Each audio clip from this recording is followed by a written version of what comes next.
இன்னைக்கு நாம பிளாக் த series season 2ல 6வது கடைசி எபிசோட பார்க்க போறோம்.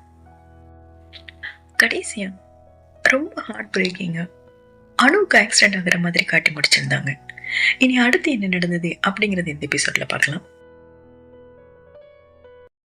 இந்த எபிசோடோட ஸ்டார்டிங் சீன்ல அணு ஸ்ட்ரக்சர்ல இருக்க நியங் பதறி அழுதுட்டே ஹாஸ்பிட்டலுக்கு வர மாதிரி தான் காட்டுறாங்க. அப்புறம் அங்க அணுவோட ரத்தம் படிஞ்ச அந்த போனை ஒரு சிஸ்டர் வந்து நியாங் கிட்ட கொடுக்க, நியாங் அதை கையில வச்சு தொட்டு தொட்டு பார்த்து ஃபீல் பண்ணிட்டு இருப்போம். அப்ப கொஞ்ச நேரத்திலே சேட் அண்ட் ஃபா 2 பேருமே அங்க வருவாங்க. அப்ப அங்க ஃபா அணு எப்படி இருக்கா அப்படின்னு கேட்டு அதுக்கு நியாங் பதில் சொல்றதுக்கு முன்னாடி சேட்டு நியாங்க பிளேம் பண்ண ஸ்டார்ட் பண்ணிடுவார். என் பொண்ணு நேரம் அப்படி இடத்துல இருப்பா, நீ எதுக்காக இந்த எஃப்எம்க்கு கால் பண்ணி பழைய விஷயங்களை ஞாபகப்படுத்தின, உன்னையும் அணுவையும் பார்த்து இந்த நாட்டுக்கே தெரியும்னு நினைச்சியா, நீ என் பொண்ணு ஒண்ணு வந்து பார்க்கணும்னு நினைச்சிருக்கல, பாரு நல்லா பாரு, இது எல்லாத்துக்கும் நீ தான் காரணம் அப்படின்னு சீட்டு திட்ட ஸ்டார்ட் பண்ண. ஃபர்ஸ்ட் நீ எங்க அமைதியா தான் இருப்ப.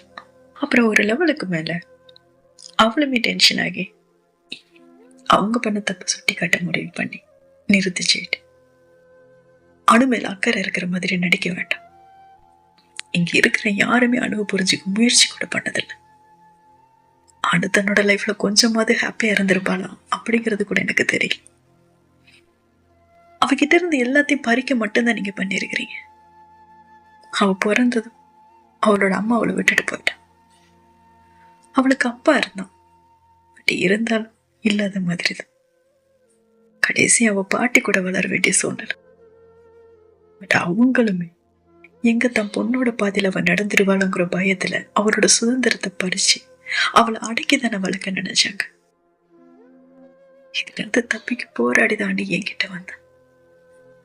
இப்ப அதையும் பறிச்சு அவளை முழுசாவே உடைச்சிட்டீங்கன்னு சொன்னேன். அப்ப அழுதுட்டேன், இப்ப நடந்ததுக்கும் பழைய விஷயங்களுக்கு சம்பந்தம் இல்லைன்னு சொன்ன வேற. அப்ப நான் என்ன பண்ணேன்ப்பா, நான் என்ன தப்பு பண்ணேன், அவளை காதலிச்சது தப்பா, நானும் அணு மாதிரி தானே, பிறந்ததுல இருந்தே சந்தோஷம் நான் என்னன்னு கூட தெரியாம நடந்துட்டு இருந்தேன், என்னால ஒருத்தரை காதலிக்க முடியும் நான் கனவுல கூட நினைச்சதில்ல, பட் அணு என் வாழ்க்கையில எல்லாத்தையுமே கொண்டு வந்தா, அவ வந்த பிறந்த நான் என் வாழ்க்கையை வாழ்றதா ஃபீல் பண்றேன் அப்படின்னு அழுதுட்டு எமோஷனலா பேசி அப்படியே உடஞ்சு போய் உட்காரு. அப்புறம் கடைசியா அணுக்கு எல்லாமே நான் தான், எனக்கும் அவ மட்டும்தான் எல்லாமே அப்படின்னு ரொம்ப ஃபீல் பண்ணி சொல்லிட்டு ஃபாவோட கையை பிடிச்சு உங்களுக்கு கெஞ்சி கேட்டுக்கிறேன் அப்படின்னு சொல்லி அழவே ஸ்டார்ட் பண்ணிடும். அப்ப ஃபாவும் நீங்க பேசுனதுல ஏதோ புரிஞ்ச மாதிரி ஃபீல் பண்ணி அவளுமே அழுவான், பட் அப்போதைக்கு எதுவுமே சொல்லிக்க மாட்டான். இப்படி இவங்க ஃபீல் பண்ணி அழுதுட்டு இருக்கும் போதே அடுத்த அந்த கிளவியுமே வந்துடும். வந்ததுமே நீ அங்க பார்த்து அவங்க பங்குக்கு நீ அங்கதான் எல்லாத்துக்கும் காரணம் அப்படின்னு திட்ட ஸ்டார்ட் பண்ணி ஒரு படி மேல போய் நீ அங்க ஓங்கி ஒரு அறையுமே விட்டுரும். பட் சேட்டுக்கிட்ட பேசின மாதிரி நீ அங்க பாட்டிக்கிட்ட பேச மாட்டான், வயசுல பெரியவங்கல்ல, சோ பொறுமை அவங்க சொல்றதையும் அவங்க அடிக்கிறதையும் வாங்கிட்டு தான் நிற்போம்.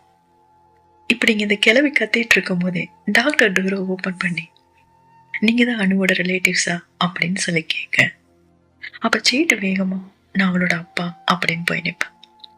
அப்ப அந்த டாக்டர் அணுவுக்கு கையில ஒரு ஃப்ராக்சர் ஆயிருக்கு, ஹெட்ல ஒரு சின்ன இன்ஜுரி ஆயிருக்கு, மற்றபடி அவங்க நல்லா இருக்காங்க, சீக்கிரமே ரெக்கவர் ஆயிடுவாங்க அப்படின்னு சொல்லிட்டு கிளம்புவாங்க. அணு சேஃபா இருக்கா அப்படின்னு தெரிஞ்சதுக்கு அப்புறம் தான் எல்லாருமே கொஞ்சம் ரிலீஃபா ஃபீல் பண்ணி அணுவை பார்க்க போவாங்க. அங்க நீ அணு பக்கத்துல நின்று அந்த ஃப்ராக்சரான கையை எமோஷனலா தொட்டு பார்த்து அழுதுட்டு நிற்பான். பட் கொஞ்ச நேரத்திலே சேட்டு இப்போ நீ இப்ப நல்லாதான் இருக்கா, சோ நீ கிளம்பலாம் அப்படின்னு ரூடா பேசும். இவன் இப்படி ரூடா பேசுனா அந்த பாட்டியுமே இவன் கூட சேர்ந்துட்ட, இனிமே உன்னை என் பேத்திய பார்க்க நான் அலோ பண்ணவே மாட்டேன், ஃபர்ஸ்ட் இங்க இருந்து கிளம்பு அப்படின்னு அவளை விரட்டத குறையா சொல்லுவாங்க. இப்படி அனுபவத்துல கொஞ்ச நேரம் கூட இருக்க விடாம வெளியே போக சொல்றத நினைச்சு நீ அங்க ரொம்பவே ஃபீல் பண்ணி பார்த்துட்டு இருப்ப. பட் அந்த டைம்ல நீ அங்க புரிஞ்சுக்கிட்ட, நீ கிளம்பு, நீ அங்க அணு கண்ணு முழிச்சது நானே உனக்கு கால் பண்றேன் அப்படின்னு நல்ல விதமா சொல்ல அப்புறம் நீயாங்கும் அணுவோட தலைய பாசமா தடவி கொடுத்துட்டு உன்னை பார்க்க நான் கண்டிப்பா வருவேன் அப்படின்னு சொல்லிட்டு கிளம்பும். பட் உடம்பு மட்டும்தான் ஹாஸ்பிட்டலை விட்டு வெளியே போகும். மனசு மொத்தத்தையும் அணுகிட்ட விட்டுட்டு தான் போவான். வீட்டுக்கு போனதுமே அணு பர்த்டே கொடுத்துருப்பால, என்ன மிஸ் பண்ற நாள் வந்தா இந்த டாய் எனக்கு பதிலாக உங்களுக்கு துணையா இருக்குன்னு இப்ப அதை ஃபீல் பண்ணி அந்த டாய் எடுத்து அணு கிட்ட மன்னிச்சிரு அப்படின்னு அந்த டாய் கிட்ட ஃபீல் பண்ணி பேசிட்டு அப்புறம் அதையே ஹக் பண்ணி அழுதுட்டு படுத்துரு. பட் கொஞ்ச நேரத்திலேயே இந்த பயந்து எந்திரிப்பாங்கல்ல, அந்த மாதிரி திடுக்குன்னு எந்திரிச்சு டக்குன்னு ஃபோன் எடுத்து ஃபாக்கு கால் பண்ணி அணு எப்படி இருக்கான்னு சொல்லி விசாரிப்பேன். அப்ப ஃபா அணுக்கு இன்னும் நினைவு திரும்பல அப்படின்னு சொல்லவும் அந்த உண்மையை ஏத்துக்க முடியாம, இல்ல இல்ல நீ பொய் சொல்ற, நான் அவளை பார்க்க கூடாதுன்னு நினைச்சதுன்னு இப்படி சொல்றேன், இது பொய்யாதான் இருக்கணுங்கிற மாதிரி கேட்போம். அப்பஃபா நான் ஏன் பொய் சொல்லணும் நீயாங்க, உன்ன மாதிரி எங்களுக்குமே கவலையா தான் இருக்கு. பட் இவையே இன்னும் எழமாட்டான்னு அழுதுட்டே பேச, ஆனா டாக்டர் சீக்கிரம் எழுந்துருவான்னு தானே சொன்னாங்க அப்படின்னு நீயாங்க சொன்னேன். சடனா அவளோட மூச்சு நின்று போனதால மூளைக்கு போற ஆக்சிஜன் கம்மியாகி அதோட சைடு எஃபெக்டா அவ எழுந்திருக்க லேட் ஆகுது. ஸோ எப்போ கண்ணு திறப்பான்னு சொல்ல முடியாது அப்படின்னு டாக்டர் சொன்னதா சொல்லிட்டு, நீங்க ஒருவேளை என் பொண்ணு கண்ணை திறக்கவே இல்லைன்னா நான் என்ன பண்றதுன்னு கேட்க வர, அதுக்குள்ள நீ அங்க தடுத்து, இல்ல அவ எழுந்திருப்பா, அவ கண்டிப்பா எழுந்து வருவா அப்படின்னு சொல்லிட்டு காலை கட் பண்ணிடுவோம். வாங்கிட்டு போல்டா சொல்லிடுவோம். அவளுக்குமே ஒருவேளை அப்படி நடந்தா என்ன ஆகுமோங்கிற பயமும் வலியும் அதிகமாக அவ ஃபுல்லாவே டவுன் ஆகி அந்த பித்து பிடிச்சிருச்சுன்னு சொல்லுவாங்கல்ல, அந்த மாதிரி உறைஞ்சு போய் ரூமுக்குள்ளேயே முடங்கி போயிடும். 2 நாள் ஆனது கூட தெரியாம, ஒரு சொட்டு கண்ணீர் கூட வராம அப்படியே படுத்திருப்ப. பட் நீ அங்க இப்படி இருக்கிறத நிம்மதி கவனிச்சு சாமுக்கு கால் பண்ணிடுவான். அப்புறம் சாம் வந்து நீ அங்க ரூமுக்குள்ள போவேன். அங்க நீ அங்க இருள்ல படுத்திருக்கிறத பார்த்து அந்த கர்டன்ஸ் எல்லாம் ஓபன் பண்ணிவிடும். அப்படி ஓப்பன் பண்ணும்போது அந்த சூரிய ஒளி நீயங்கோட கண்ணில் படும். ஸோ அந்த ஒளி படுதே அப்படிங்கிறதுக்காக மட்டும் அவளோட கண்ணை சுருக்கவளை தவிர அவளோட முகத்துல எந்த ஒரு உணர்வுமே தெரியாது. அதை கவனிச்ச சாம் நீ என் பக்கத்துல போய் உட்கார்ந்து, என்னக்கா ஏன் இப்படி படுத்திருக்க, வா போய் சாப்பிடலாம் அப்படின்னு கூப்பிட, அப்போ நீ இவ என்ன பேசுறான் அப்படிங்கிற மாதிரி தான் பார்ப்பேன். அப்ப சாம், உனக்கு உடம்பு சரியில்லாம போச்சுன்னா அணுவை யாருக்கா பார்த்துப்பா அப்படின்னு கேட்க, அணு பேரை கேட்டதும் தான் ஆகே நீ என் கண்ணில் இருந்து கண்ணீர் கொட்ட ஸ்டார்ட் ஆக நார்மல் முடிக்க வரும். அப்புறம் தன்னோட வலி எல்லாத்தையும் சாம் கிட்ட சொல்லி கொட்டி அழுது தீர்த்துட்டு, யாரை தடுத்தாலும் இப்ப நம்ம அணு கூட தான் இருக்கணும், அணு கனவுல இருந்தாலும் தன்னை மிஸ் பண்ணிட்டு இருப்பா அப்படின்னு தன்னை தானே ஆறுதல் படுத்திக்கிட்டேன். நீ என் கூட கோக்கின்னு அணுக்கு ரொம்ப பிடிக்கல, அந்த ஸ்மெல்ல ஃபீல் பண்ணியாவது அணு எழுந்துட மாட்டாளா அப்படின்னு நினைச்சேன். அணுக்கு அவன் ஆசையா சமைச்சு எடுத்துட்டு ஹாஸ்பிட்டலுக்கு போ. பட் அங்க போனதுமே அந்த கிழவி கேட்ட போட்டு மறுபடியும் பழைய கதையா, உன்னாலதான் என் பேத்திங்க படுத்திருக்கா, இது உனக்கு பத்தாதா அப்படின்னு அங்கேன்னு ஸ்டார்ட் பண்ணிடும். பட் இந்த முறை நீ அங்க சும்மா இருக்க, ஏன் நான் மட்டும்தான் காரணமா, அவளை நீங்க எல்லாரும் சேர்ந்து அப்ராட் போக ஃபோர்ஸ் பண்ணீங்கல்ல, அது காரணம் கிடையாது, அதுவும் உண்மை தானே, ஏன் அதை பத்தி மட்டும் யாரும் பேச மாட்டேங்கிறீங்க. ஆக்சுவலி இவ இப்படி படுத்திருக்கிறதே ரொம்ப நல்லதுதான், ஏன்னா அவ கனவுலகத்திலேயாவது அவ சந்தோஷமா இருப்பாள், ஏன்னா அவளுக்கு என்ன வேணும்னு கேட்கதான் இங்க யாருமே இல்லையே அப்படின்னு சேட்டுக்கிட்ட பேசின மதியம் ரூடா பேச கிளவி ஆடி போயிடும். பட் ஏதோ கொஞ்சம் புரிஞ்சிருக்கும் போது ஸோ எமோஷனல் ஆகி நான் தான் காரணமான்னு அளவும் ஸ்டார்ட் பண்ண. அப்புறம் ஃபார்ம் வந்து யாருக்கு சப்போர்ட் பண்றதுன்னு தெரியாம வணக்கம் போல நீ அங்க கிளம்ப சொல்லிட்டு பாட்டி ஆறுதல் படுத்தும். சரி அன்னைக்குதான் அப்படி ஆச்சுன்னா நெக்ஸ்ட் டே நீ எங்க சாப்பாடு எடுத்துட்டு வரும். அப்ப ஃபா கூட அந்த சாப்பாடை வாங்க வருவான்.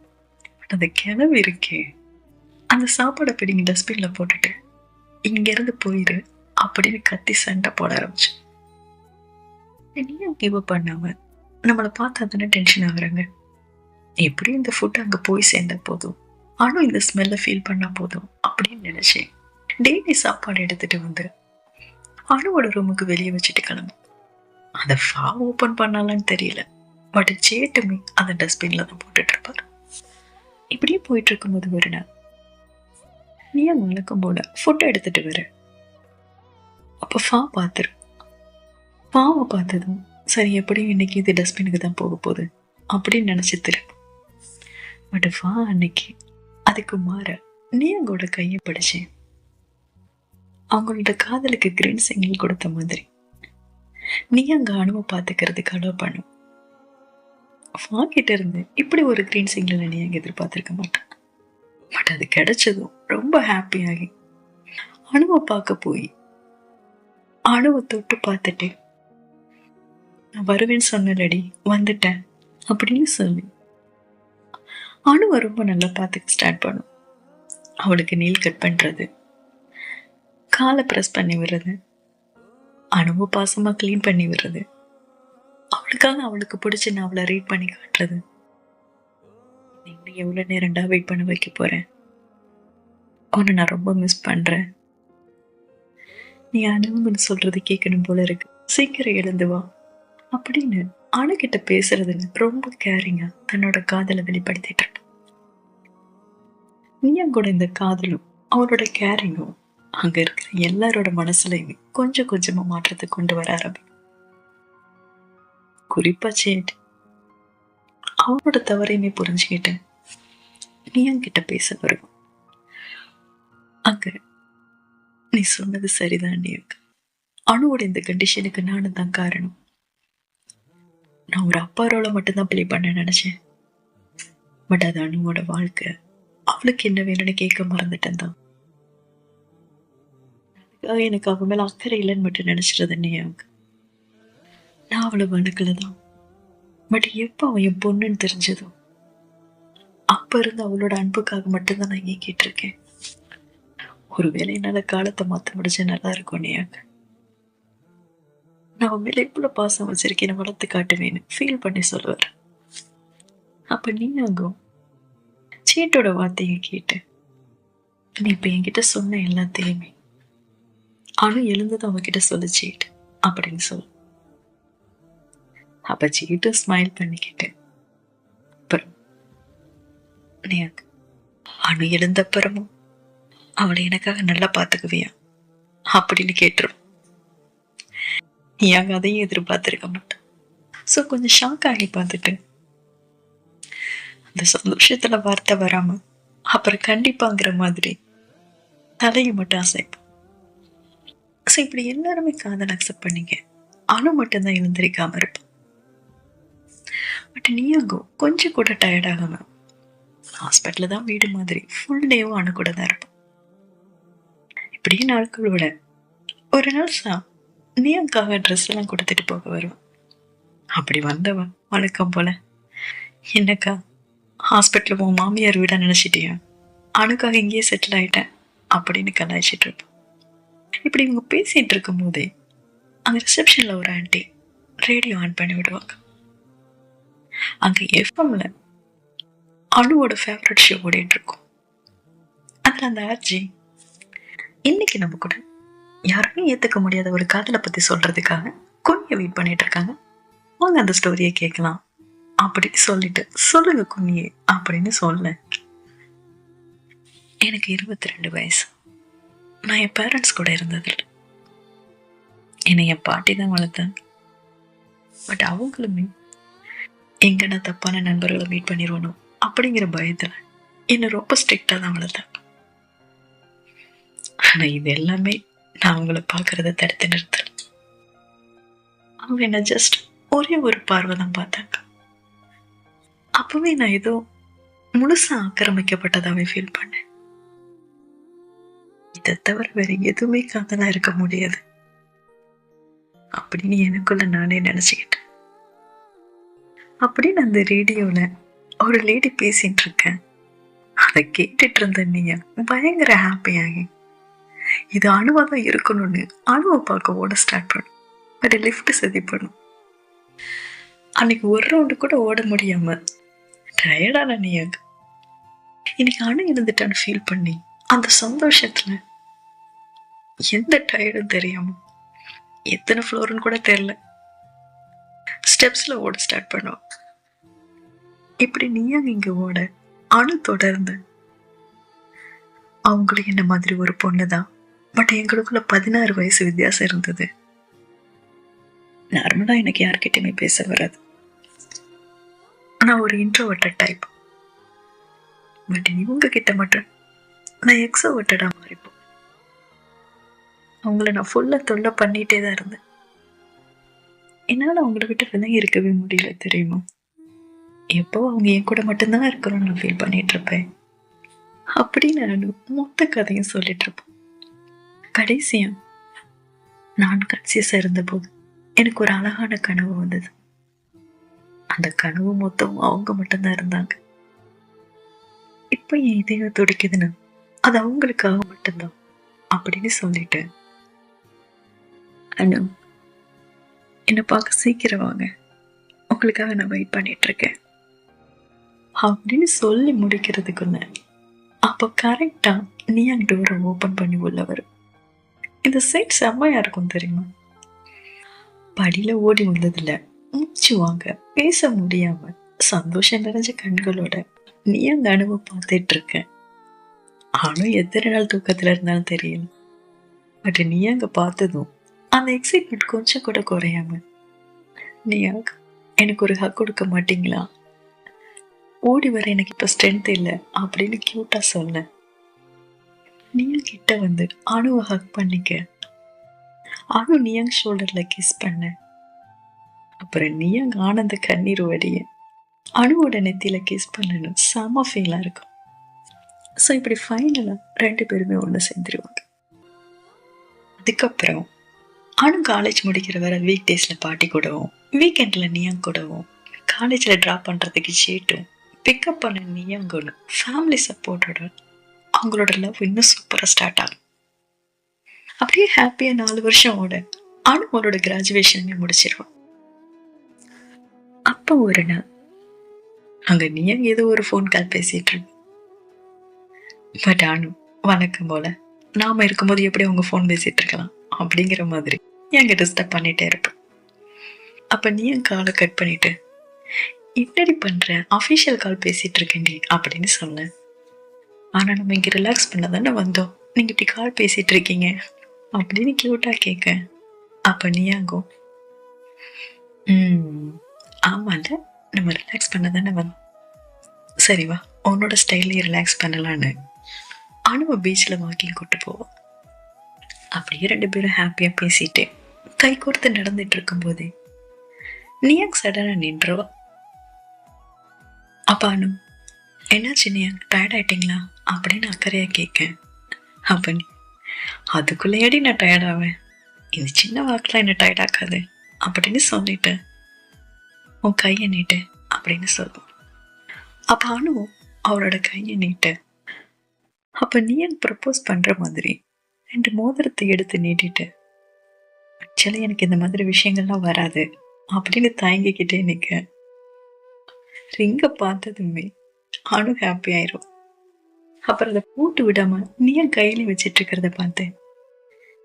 இப்ப என்ன, இதை நானே எடுத்து மாட்டிக்கணும்னு சொல்றீங்களா அப்படின்னு கலாய்க்க, அப்புறம் நியாங்கும் அணுவோட கையை பிடிச்சி அவனோட விரல்ல ரிங்க போட்டு விட, ஐயோ அணுக்கு சந்தோஷத்துல கண்ணெல்லாம் கலங்க ஸ்டார்ட் ஆயிடும். நீயா இன்னொரு ரிங்க நீட்டி எனக்கு போட்டு விட மாட்டியா அப்படின்னு கேட்க, அணுக்கு கண்ணீரே வந்துடும். அந்த ஹாப்பி அந்த ரிங்க நீயாக்கு போட்டு விட, நீயாங்க அணுவோட கையை பிடிச்சு இந்த கிறிஸ்டின் மேரேஜ்லாம் ப்ராமிஸ் பண்ணிப்பாங்கல்ல அந்த மாதிரி, நான் எப்பவும் உன்னை காதலிப்பேன், உன்னை விட்டு எப்பவும் எங்கேயும் போக மாட்டேன், உனக்கு துணையா இருப்பேன், இது நான் உனக்கு கொடுக்கிற வாக்கு அப்படின்னு சொல்லி ப்ரப்போஸ் பண்ண, அணுக்கு அழுகையே வந்துடும். அப்புறம் அந்த அழுகையெல்லாம் தொடச்சிட்டேன். அவளும் அதே ப்ராமிஸை திரும்ப சொன்னேன். 2 பேருமே பிங்கி ப்ராமிஸ் பண்ணுற மாதிரி காட்டி ஃபைனலாக ஒரு சூப்பரான ஹாப்பி எண்டிங்கோட இந்த எபிசோட இங்கே முடிச்சிருப்பாங்க. இந்த சீரீஸ் எனக்கு ரொம்ப பிடிச்சிருந்தது. இந்த சீரீஸை நான் தேடி போய் பார்க்கல. நம்ம வியூவர்ஸில் ஒருத்தவங்க இதை ட்ரை பண்ணுங்க ஜோதான்னு கமெண்ட் பண்ணியிருந்தேன். நான் யூஸ்வலாகவே நீங்கள் சொல்கிற எல்லா சீரீஸ் மூவிஸ் எல்லாத்தையுமே நான் பார்ப்பேன். அப்படி தான் இந்த சீரீஸுமே பார்த்தேன். ஒன் ஆஃப் த பெஸ்ட் சீரீஸ்ன்னு தான் சொல்லுவேன். ஒருவேளை யோகாவுக்கும் எனக்கும் ஒரே பர்த்டே டேட் வர்றதுனால எனக்கு பிடிச்சிருக்குமோ? சரி சரி, டென்ஷன் ஆயிடாதீங்க. இந்த சீரீஸ் எனக்கு ரெக்கமெண்ட் பண்ண எல்லாருக்குமே ரொம்ப ரொம்ப ரொம்ப ரொம்ப பெரிய தேங்க்யூ. இந்த மாதிரி நிறைய சஜஸ்ட் பண்ணுங்க. அவங்க கூட சேர்ந்து பார்க்க நானும் வெயிட் பண்ணிட்டு இருக்கேன். அண்ட் உங்களுக்கும் இந்த சீரீஸ் பிடிச்சிருக்கோன்னு நம்புறேன். Thank you so much guys. மீண்டும் ஒரு நல்ல பயணத்தில் சந்திக்கலாம். இது ஜோதாவின் திரை தேடிய பயணம். தேங்க்யூ.